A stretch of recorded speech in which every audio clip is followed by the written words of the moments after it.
Yeah, he did. Okay. I find that funny. All right. Okay.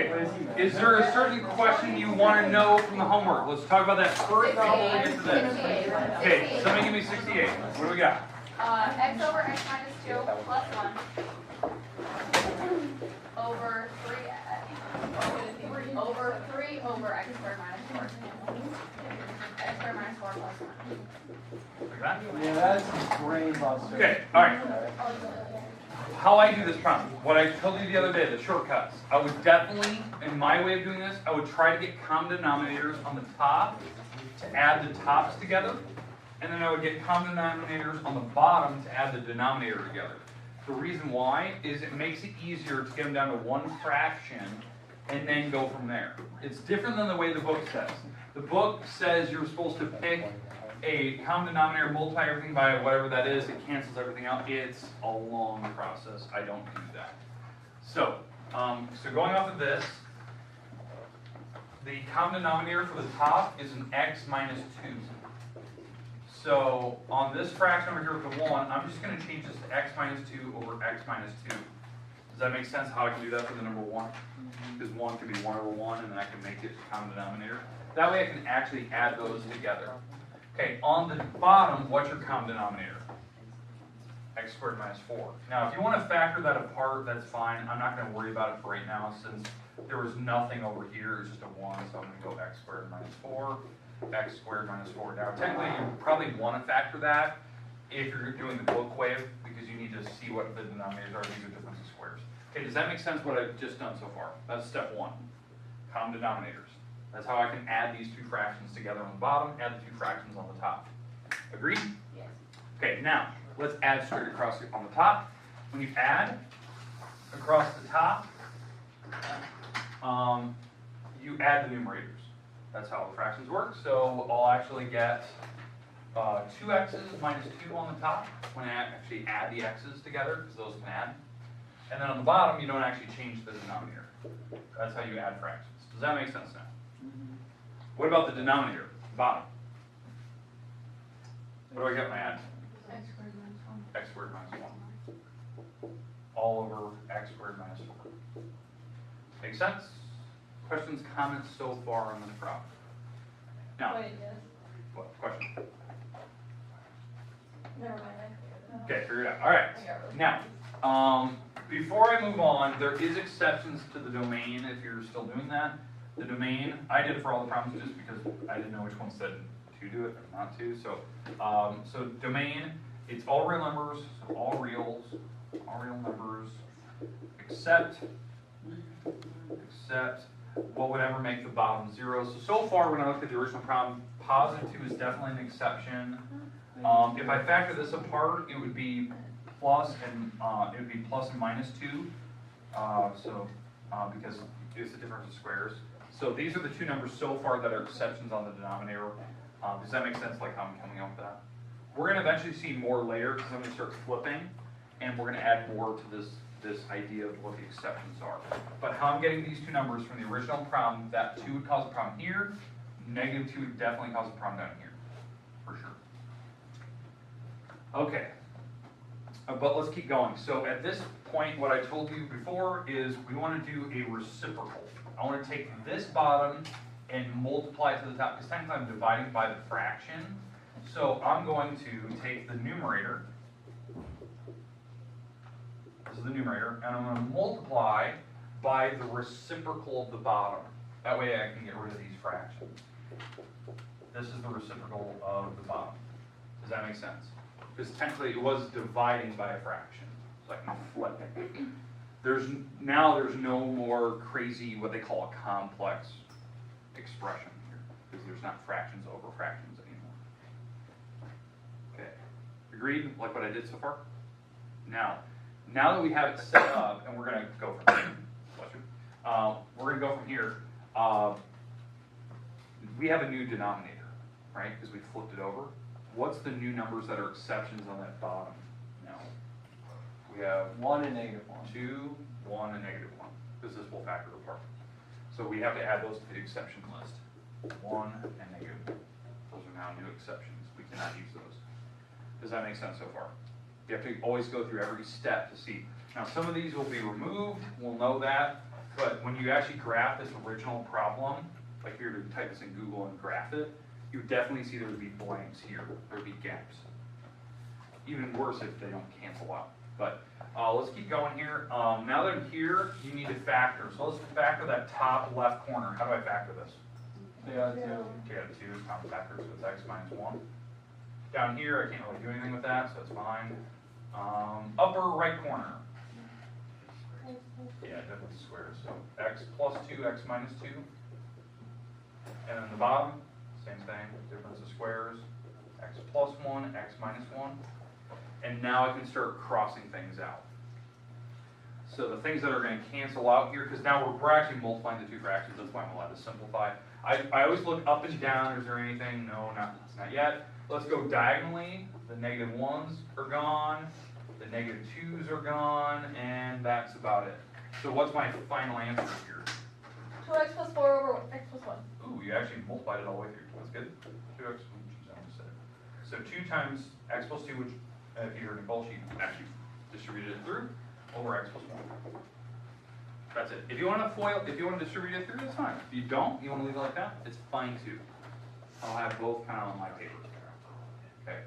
Now, I know that when we looked at the domain, like these are exceptions. They are still exceptions. Even though a lot of them cancel out, there's still exceptions. They're just called removable, non-removable. I don't expect you to write that on paper. It's just one of those things I like to remind you, like there is things that remove themselves on this problem. The ones that remove themselves, when you actually graph it, they'll just be dots, okay? On the graph, they'll be open circles, okay? The ones that didn't, like negative 1 here on the bottom, thanks, bro. The negative 1 on the bottom, that didn't remove itself. So if you actually graph the original picture, there'll be a huge, like, messy part right at negative 1 here, because you can't use that as a denominator. It didn't remove itself, so the graph will actually be discontinuous. It'll be a broken graph with 2 parts to it. Okay, questions, comments, how you do those. That's exactly how you do 84 as well.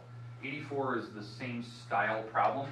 The only difference with 84 is that you have to like do the parenthesis first on 84, because I think they're adding, right?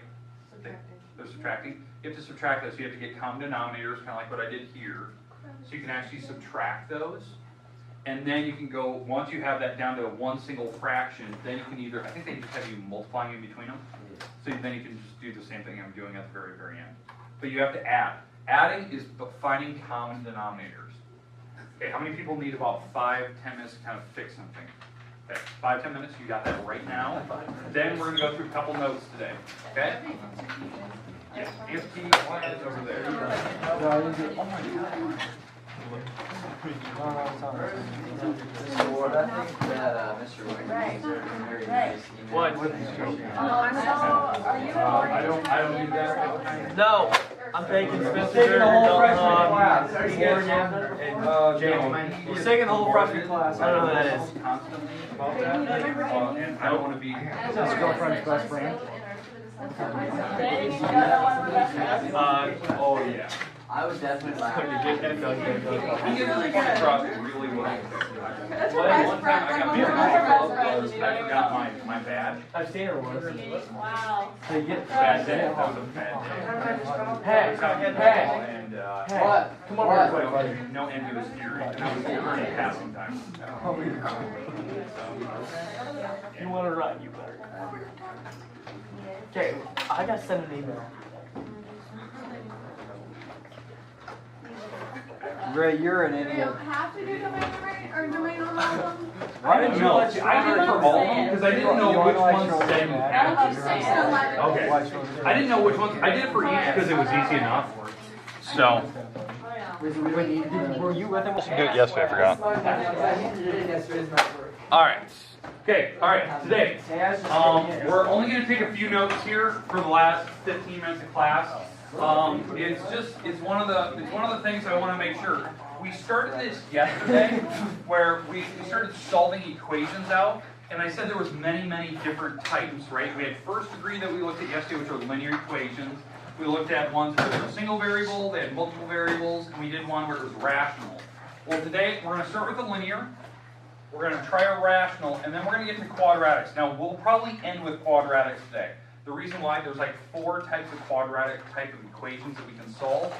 So really, we're going to do like 1 today, and maybe we'll do the other 3 Monday. We'll spend a lot of time on quadratics, and then the ones we're going to finish with are absolute value and random variable problems. And I'll explain this one more. This is very vague the way I wrote that. But these are the different ways and types of equations I want you to solve. These are the things you should have learned through Algebra 1 and Algebra 2.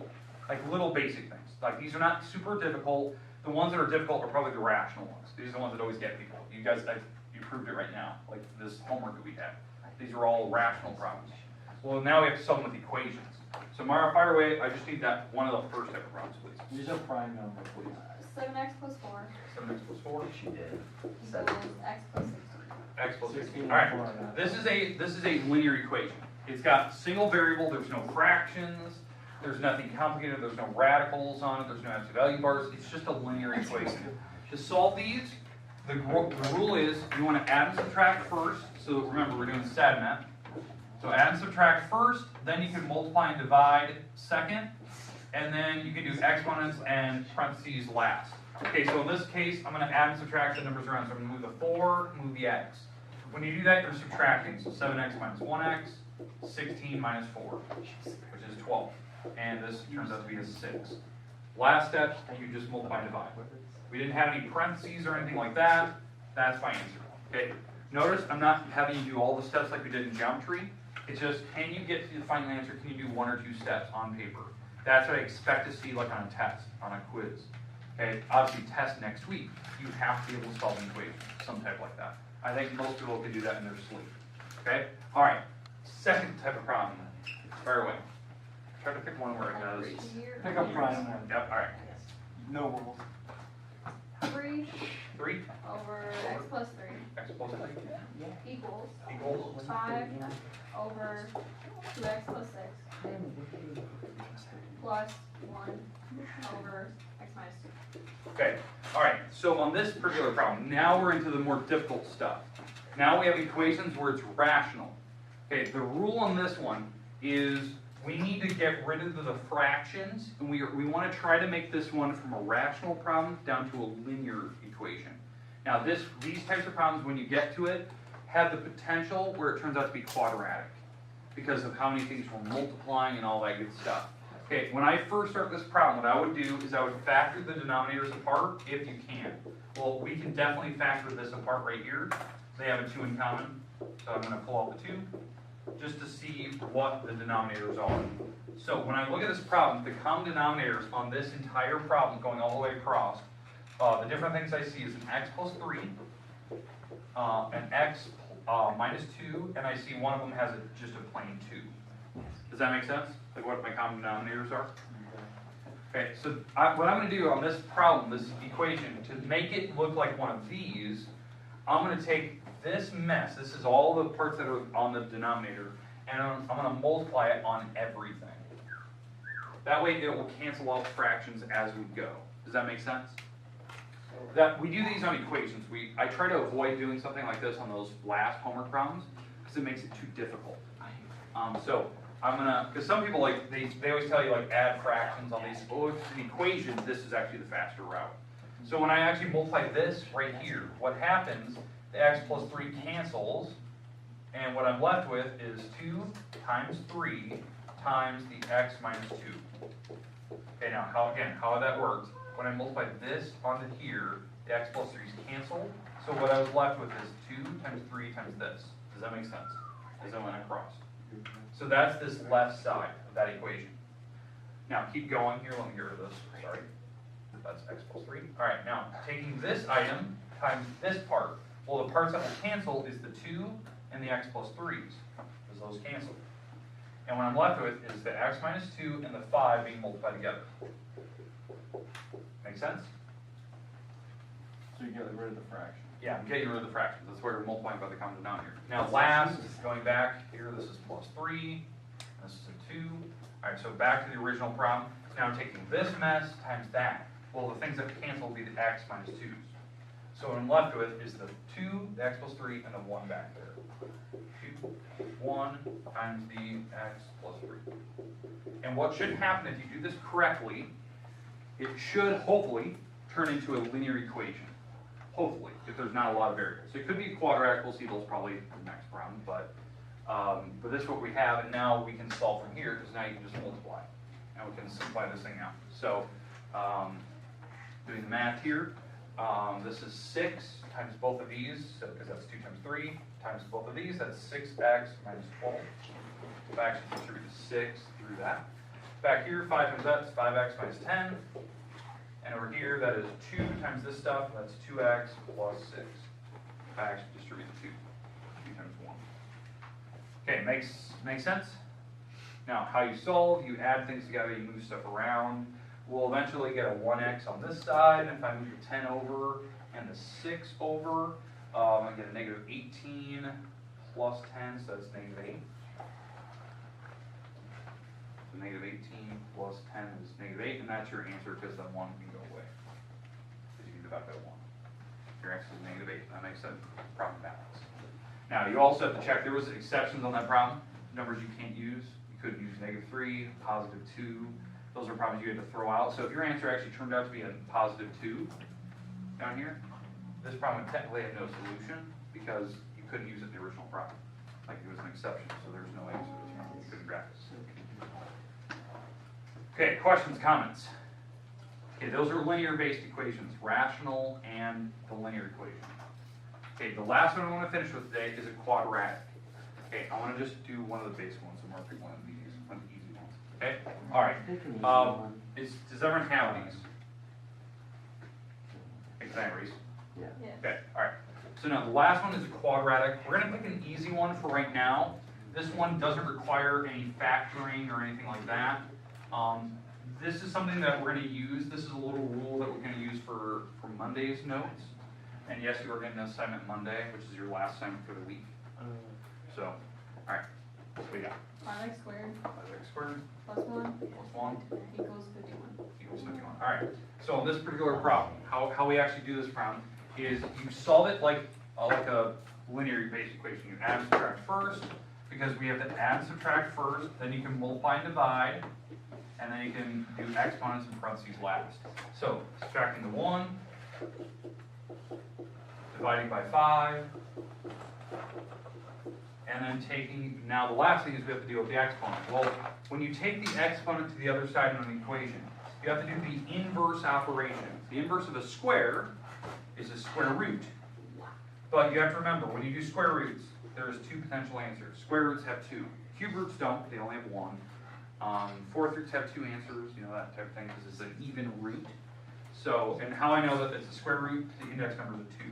That's the opposite of square. Okay, make sense? Yeah. And if you can break that down, you try to. This problem had 2 answers, and you have to check, like, if you plug it back in, will it actually work? And yes, it would. So you always, on quadratics, you do want to plug it in and see if it actually does solve. That's different than the other ones. The other one, I think the rational ones, we have to check, like, does the answer actually work in the very end? But like this, you definitely have to check. This is the first style of quadratic that I want you to get used to. It's just it's degree 2, polynomial equation, but the idea is that it only had 1 variable, so you're allowed to like move things around and solve. Okay. What we're going to look at Monday is what happens instead of just having 1 variable. What if there's more than 1? And we'll start looking at if they throw 2 x's in there. Can we do that type of problem? And we're going to look at all those types. Okay. So for Monday, be ready to go. We're going to talk about quadratics a lot. I'm going to probably do 3 other types of quadratics so you can see all the different types. One of which I'm really worried about. It's one of the harder types, and I'm going to spend probably the most time on that. And we'll finish with absolute value and random variable problems. The random variable problems are probably the ones that you guys will least like. I'll put it that way. Just because it's just from years of experience, it's the one that most people are just not comfortable with. So I'm worried about one type of quadratic and then this. Okay. All right. Homework today. If you haven't turned it in, page 79. Get that turned in. But we're done for today. You have about 4 minutes. Yay! I hope we got out of one. No, 7.